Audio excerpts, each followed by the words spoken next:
প্রথম রাত কেমন রাত হবে আপনার আর আমার, এটা বোঝানোর জন্য আগে মরণ থেকে বুঝাই। ও বাঁশখালীর মুসলমান, খুবই মনোযোগ দেন মা বোনেরা।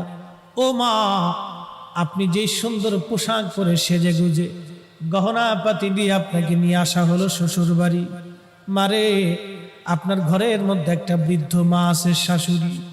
মনে ব্যথা দিবেন না, এই বৃদ্ধ লোকটা আপনার কাছে তেমন কিছুই চায় না, একটু সহানুভূতি চায়। বিনিময়ে আপনার স্বামীর জন্য সে 40টা বছর পরিশ্রম করেছে। ও বোন, আপনাকে বলছি, এই বৃদ্ধ মাটাকে আপনি ব্যথা দিবেন না। এই বৃদ্ধ মাটা আপনার স্বামীর পিছনে 40 বছর পরিশ্রম করেছে। পেটে ধারণ থেকে শুরু করে ওকে মানুষ পর্যন্ত বানাইতে একটা মায়ের হাড় ভাঙ্গনি খাটুনি খেটে বৃদ্ধ হয়ে গেছে আজ। সে কিছুই চায় না রে বোন, আপনার কাছে মাত্র একটু সহানুভূতি আর ভালোবাসা চায়। মনে ব্যথা দিয়েন না, ওনাকে ব্যথা দিলে মালিক বেজার হয়ে যাবে। মালিক, ও বোন, আজকে আপনি আসছেন এই দুনিয়াতে